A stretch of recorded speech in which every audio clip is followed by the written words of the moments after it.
She was my big sister. I looked up to her my whole life. I trusted her. I thought she had my back. I was struggling, just to get by. Every single day. She was living a dream, funded by our parents. She'd smile to my face and laugh behind my back. I heard the recordings. I heard her cruelty. She's such a loser. She deserves to struggle. Dad would be so ashamed of her. Our father got sick. I was there every day, holding his hand, wiping his brow. She was on vacation, spending his money. When he died, the will was read, and my world ended. She got everything. I got nothing, not even a kind word. Just her smirk, her victory laugh, the click of her designer heels as she walked away. I had nothing left to lose, so I started digging. And what I found? It was a secret buried for decades. A truth that would destroy her. This isn't a story about sadness. This is a story about justice. And the revenge was so much sweeter than I ever imagined. The smell of hospital antiseptic is something you never forget. It gets into your clothes, your hair, the back of your throat. It's the smell of fear and waiting. For 3 months that was my life. Leaving my part-time job at the library, picking my daughter, Chloe, up from a friend's and driving straight to St. Jude's to sit with Dad. I'd read him the newspaper, even though his eyes were mostly closed. I'd tell him about Chloe's art project, her wobbly drawing of Grandpa's garden. I'd hold his hand, the skin paper-thin, tracing the blue rivers of his veins. I was there, every single day. My sister Amanda was in Bali, then Paris. Then, according to her Instagram, stress-relieving at a spa in Sedona. Her messages to me were short, always about the will, the documents, the important stuff. Is he lucid, Sarah? Did he sign anything? You have to make sure he's thinking clearly. Never, how is he? Never, thank you for being there. The difference between us was always there. A hairline crack in our childhood that became a canyon in adulthood. Amanda, the golden child, brilliant and sharp, who went to Stanford and became a corporate lawyer. She married a man from old money, lived in a house that looked like a magazine spread, and her laughter had taken on a new polished chill. Then there was me, Sarah, the one who stayed close to home, who married her high school sweetheart, Mike, the one who worked as a receptionist before having Chloe, and then struggled to find flexible work after, the one whose husband worked 2 jobs and we still barely made rent, the one our mother before she passed would call with a worried tone. Are you sure you're okay, honey? Do you need anything? Amanda's help was a check at Christmas, always with a little note that felt more like a critique. For Chloe's education fund. Or whatever you need. The unspoken words hung in the air. Unlike you, I plan for the future. The day Dad passed, it was raining. A soft gray drizzle that made the world feel muffled. I was alone with him. His breathing just stopped. It was peaceful in the end. My first call was to Mike, my voice a broken whisper. My second was to Amanda. He's gone, I choked out. A pause. Then all business. Okay. I'll catch the next flight. Don't touch anything in the house. I'll handle the funeral arrangements. You're too emotional. She was right. I was emotional. I was heartbroken. But her words still felt like a slap. The funeral was a study in contrasts. I wore a simple black dress I'd owned for years. Amanda wore a custom-designed black sheath and a wide-brimmed hat, a veil covering her face. She played the grieving daughter perfectly for the crowd of their country club friends. She gave a flawless, eloquent eulogy about Dad's legacy, his strength.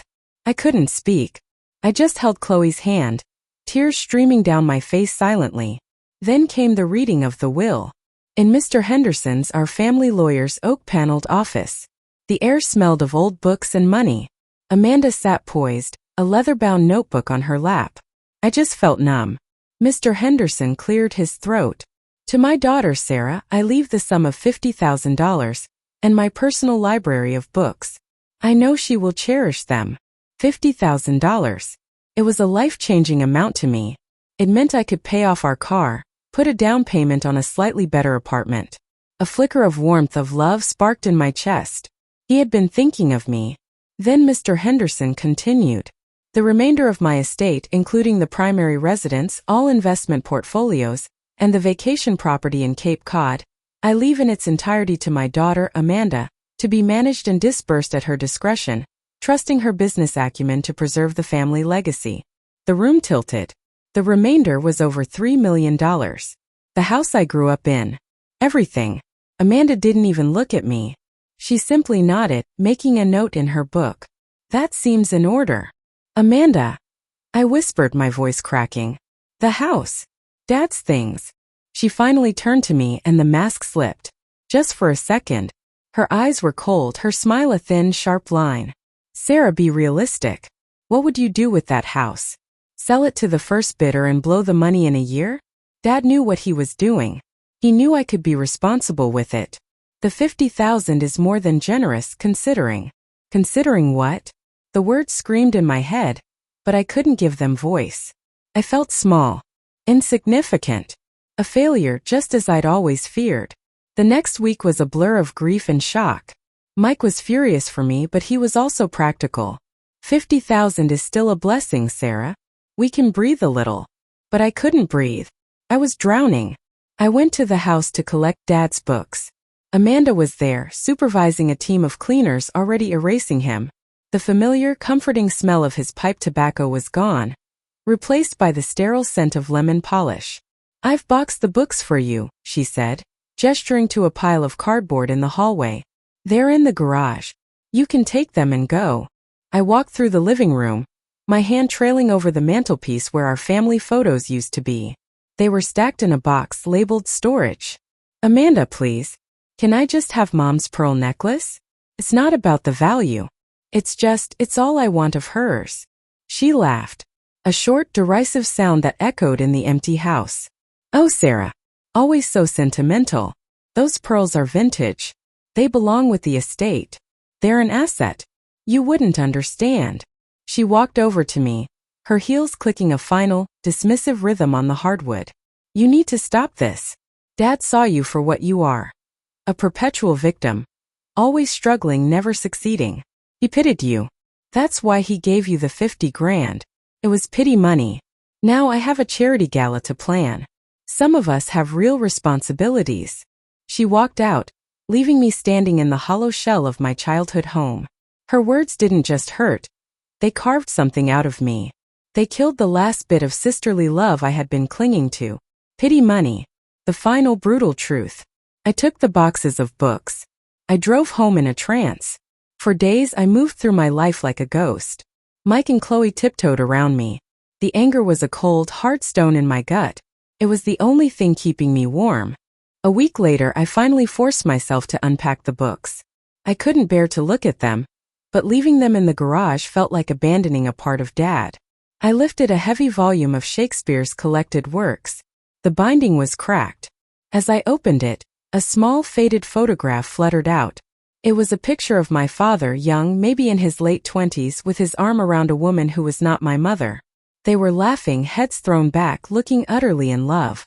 On the back, in my father's handwriting, was a date, 1978, 2 years before he married Mom, and the words, my Eleanor. Always. A secret. A tiny hidden truth. The stone of anger in my gut began to pulse. I started with the other books. In his old copy of For Whom the Bell Tolls, I found a bundle of letters tied with a faded ribbon. My hands trembled as I untied them. They were love letters. From Eleanor.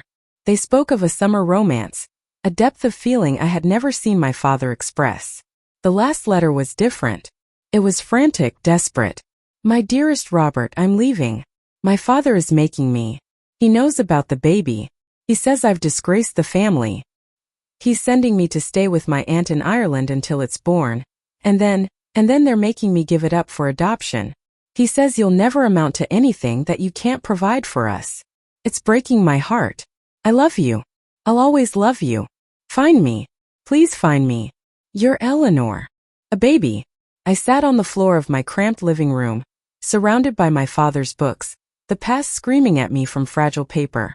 My father had a child he never knew, a child given away. The dates. The baby would have been born in 1979, a year older than Amanda. The revenge plan didn't form all at once. It was a slow creeping vine wrapping around my heart. It started with a simple burning question. What if? What if my father, in his grief and guilt over losing Eleanor and his firstborn, had tried to find them later in life? What if he had? What would that mean for his legacy? I became a woman possessed. While Amanda was planning her gala, I was in the deep, quiet world of online genealogy forums and public records databases. I used the skills I'd honed as a library researcher. I spent my nights tracing the name Eleanor Walsh from our hometown. I found an immigration record for an Eleanor Walsh, arriving in Boston from Dublin in 1985. I found a marriage license from 1986 to a man named Charles Miller. And I found a birth record for a girl born in Cork, Ireland in 1979. Mother, Eleanor Walsh. Father, unknown. The girl's name was listed as Catherine Walsh, but a handwritten note on the digitized microfilm record said, adopted, Miller, Claire. Claire Miller. My half-sister.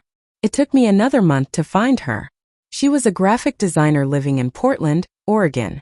She was on Facebook.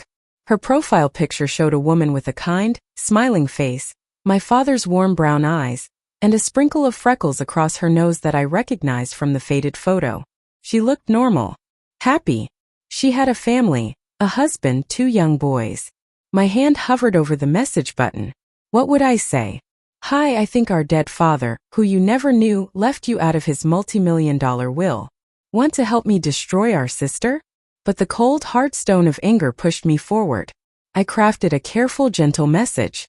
I introduced myself as the daughter of Robert Anderson. I mentioned I was researching family history and had come across information about her birth mother, Eleanor. I asked if she would be willing to speak with me. She replied within an hour. I've always wondered.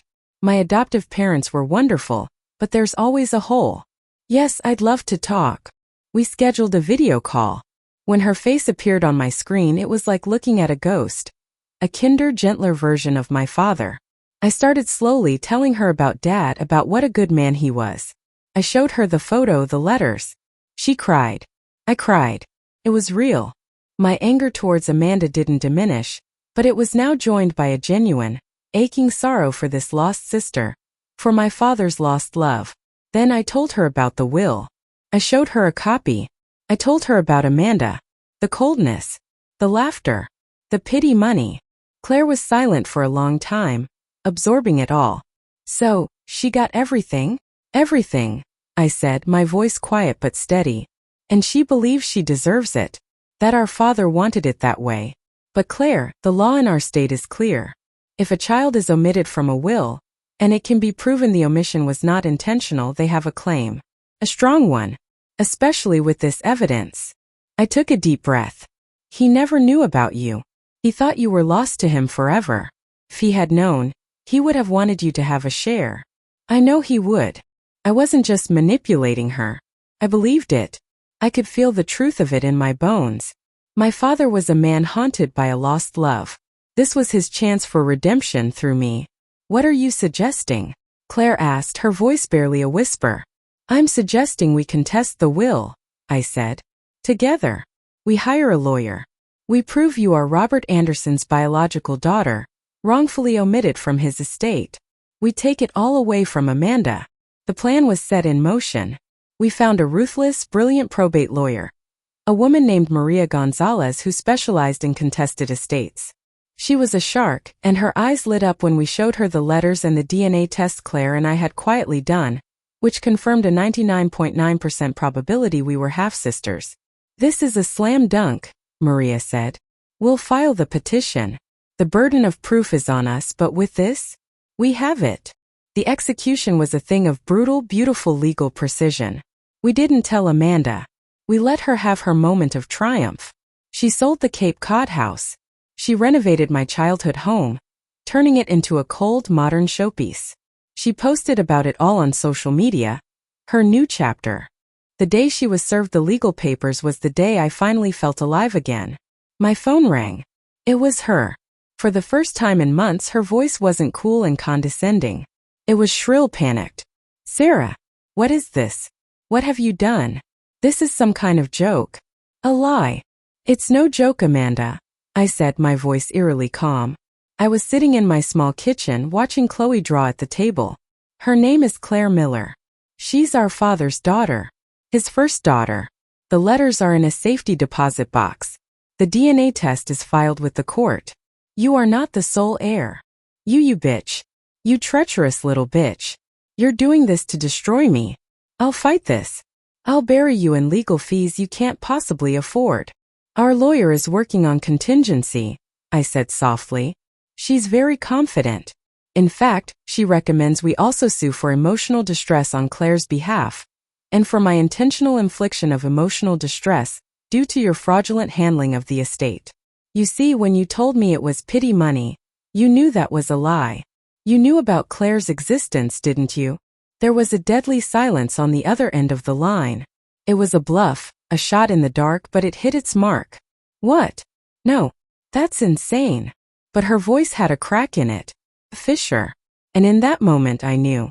I knew with a chilling certainty that my father must have told her, in a moment of weakness, perhaps when he was sick. And she, the responsible one, had buried it to protect her inheritance. The court case was swift and merciless. Amanda's lawyer advised her to settle. The evidence was too strong. The story of the young lovers, the lost child, the hidden letters. It was a narrative that played beautifully in front of a judge. Amanda was forced to liquidate the entire estate. The assets were frozen. In the end, the judge ruled that the will was invalid as it pertained to the disposition of the bulk of the estate, as it had omitted a direct heir without knowledge or intent. The estate was to be divided equally 3 ways, between Amanda, Claire, and me. But the justice was even more poetic than that. Because of the legal fees, the forced quick sale of properties in a bad market, and the taxes, the actual cash value was significantly reduced. Amanda, who had already spent a small fortune on her renovations and her lavish lifestyle, was left with almost nothing after her share was calculated. Her husband, seeing the financial and emotional ruin, filed for divorce. The day the final settlement was disbursed, I received a wire transfer. It wasn't $3 million. It was $450,000. For me it was absolute freedom. For Amanda it was poverty. I bought a small cozy house with a garden for Chloe. Mike was able to quit his second job. We were safe. We were secure. Claire and I used part of our money to take our families on a trip to Ireland to find Eleanor's grave. We stood there together, 2 sisters united by a secret and a shared victory. We had a family, a real one, built not on blood alone, but on truth and loyalty. I saw Amanda one last time by accident in a grocery store. She looked ordinary. She was pushing a cart with a broken wheel, wearing jeans from a discount store. The designer bags, the polished chill were gone. She saw me and flinched, her eyes filled with a toxic mix of hatred and shame. She turned and hurried down another aisle without a word. There was no triumphant smirk on my face. No laughter. Just a quiet, steady peace. She had laughed at my struggles, believing her position was unassailable, built on money and our father's perceived favor. But she was wrong. The foundation of her castle was sand, and I had simply waited for the tide to come in. The lesson wasn't just about revenge. It was about the truth.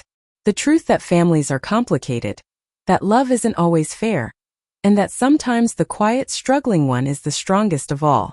She thought she took everything from me, but in the end, she only took the illusion of a sister. And I gave her the reality of consequences. I wonder sometimes if the viewers at home think I went too far, if the revenge was too cold.